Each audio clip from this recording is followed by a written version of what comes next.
What's going on, my broskiis? My name is Toadskii, back again, here to bring you guys yet another One Piece Treasure Cruise video, and today we're here to talk about the treasure map versus Sanji, and yeah, it's about as annoying as we were expecting it to be heading into it. There's just a lot of stupid gimmicks in a lot of these fights, and I know that for many players out there, it's going to be annoying. A lot of people are asking me on stream, you know, should I actually be moving up into New World? And honestly, if you don't have all of the main characters for the batch, you may want to consider staying in you know, East Blue or Grand Line. If you're a really low leveled account, definitely stay as low as you possibly can until you can get more established free-to-play characters, more treasure map characters that you get from blue tickets. It's going to help you in the long run, I feel. But let's go ahead and talk about each of our teams. First of all, we've got the actual Intrusion Boss versus Sanji. Definitely for myself personally, this is probably the easiest of the fights. Just, you know, activating specials when you need to. You do a lot of damage. Uta carries pretty hard, and the TM boosters are pretty broken and deal with all the content. It's pretty typical stuff that you would see from normal treasure map bosses. The Chopper on this team, definitely not required. He's just kind of there because he's a relatively high point booster, and he, you know, what else can you really use in that kind of situation, right? But definitely using the full boosted team versus the Luffy fight, the actual final boss, is actually it's kind of tricky because the way that you actually get through the content, definitely as time progresses later on in the nav levels, I am going to have to change the team up a little bit due to some gimmicks in that fight. But leave you guys with this clip and we'll pick things up with the next team.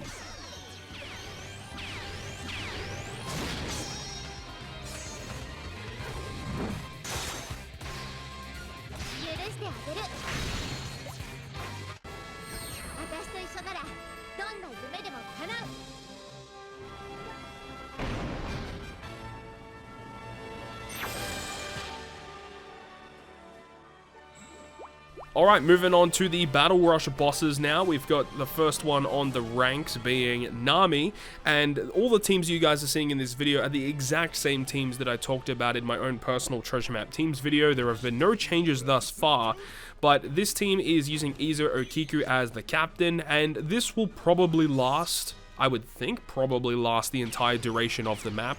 We've got V2 Odin as a support attaching to Izo and Okiku, which gives a color affinity boost of 1.5 to our slashes, and the two side characters that have type advantage are going to be slashes with Karina and the free-to-play Zoro. We've also got Carrot Wanda, which can provide an orb boosting effect, which is pretty good. We've got wave clearing with Baccarat, as well as the Izo and Okiku, and then we have, you know, the 3.5 chain lock, we've got the 2.5 orb boost, and then we've got a 1.5 color affinity, and we will have matching slots via the Karina and the VV support attached to Karina.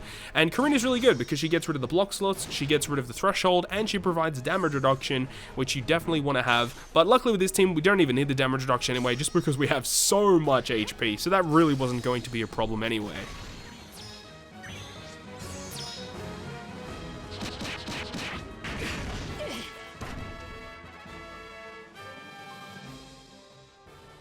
Moving on to the second Battle Rush boss is going to be against Brook. Brook, I think, is also going to be a little bit tricky for some players out there. There's really annoying gimmicks in this one. They really want you to use Hiyori as a crewmate or as a captain in this content, as there are the fact that he treats all colored slots as non-beneficial to your crew, and also he gives you 10 turns of despair, so it goes down to 7 if you've got your sockets maxed, and Hiyori, she gives you a full board of Wano slots, and also gets rid of despair, so she gets rid of, you know, some of those gimmicks. You have to deal with special reverse, and that's why Toki's really good here. She also provides color affinity boost, and if you got a Wano slot, you get an attack boost out of it as well, so it works really well. Then you've also got the Rare Recruit Shinobu, who gets rid of the 6 turns of damage threshold, as well as providing an orb boosting effect. So the Hiyori batch essentially is what you're supposed to be using in order to get through this, and we opt to use Zorojuro as the captain in order to speed farm it a little bit more efficiently.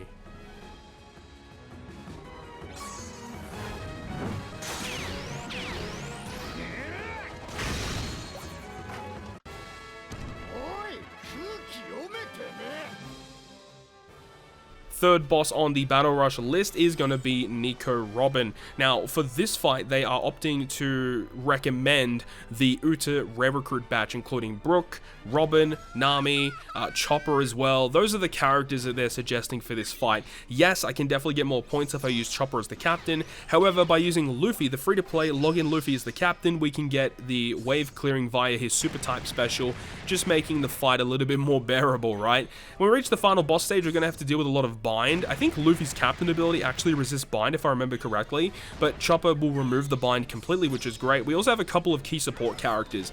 Halloween Hancock on Luffy means that we don't have to, you know, do anything regarding the chain multiplier. That's going to deal that for us. And then we also have Brule on the Chopper, just so that we don't have to use a block orb removing special, but we use Brook special anyway, so it really doesn't matter. Brook special to remove that attack down. And we have more than enough damage in this point here to kill, and we can use Luffy special later on if we do need more damage.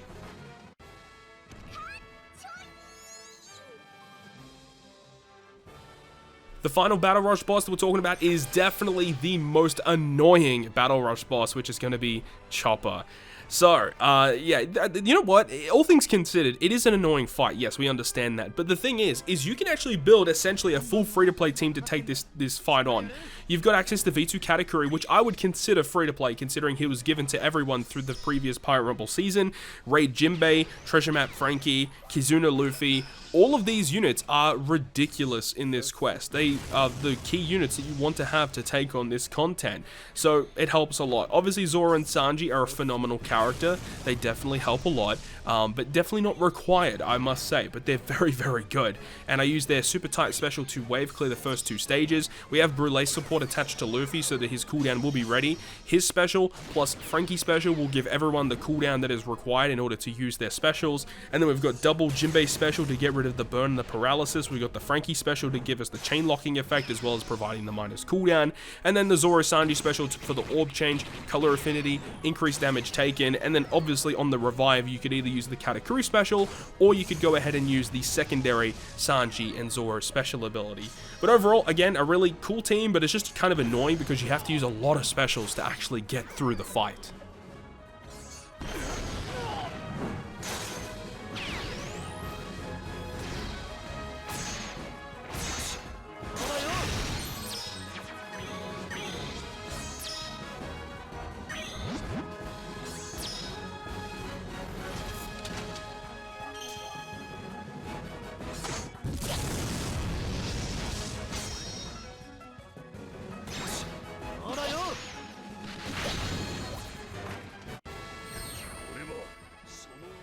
Now we can actually talk about the final boss, which is going to be against Luffy. Now I mentioned earlier on in the video that I think Luffy's actually a little bit tricky, especially if you even have the full boosted team. Because the thing is if you are using like a full boosted team, you don't have 2 different ways to get around block slots. You've got Jinbei, treasure map character, to get around the final stage of getting block slots, but then you have to deal with block slots in battle too. So there isn't a lot of ways to use a max point boosting team to get around block slots. However, the way that I'm personally getting around it as of right now, I'm going to have to change it later on, is I am using the Zoro special on the Jinbei stage to get around all the chain locking mechanics, but we also have the support of Hiyori attached to Zoro, which will change his own slot into matching. It is a pretty big shame actually that none of the boosters are actually boosted by Uta's special ability, because her special only boosts Striker and Cerebral, not Int characters. So unfortunately, the TM boosters are kind of useless in terms of the special and Uta, and the synergy is kind of lost there. But at least right now, Zoro can get a slot, which is, you know, at least something, right? But then we get to the boss stage, we activate all the specials, and we win. Once you get past stage 2, stage 3 is a cakewalk. You don't have to worry about that at all. We do have, luckily, the Legend Uta to get around the special bind, relatively high point booster as well. But that's going to wrap it up for me. Thank you so much for watching. I wish you guys the best of luck on your treasure map grind, and hopefully those tickets are also very, very good to you. That's going to wrap it up for me, though. Thank you so much for watching. If you guys enjoyed it, make sure to go ahead and leave a like. And if you want to stay up to date with all of the content that I post, including more One Piece Treasure Cruise content, make sure to hit the subscribe button down below. But on that, guys, I'll see you guys within the next video.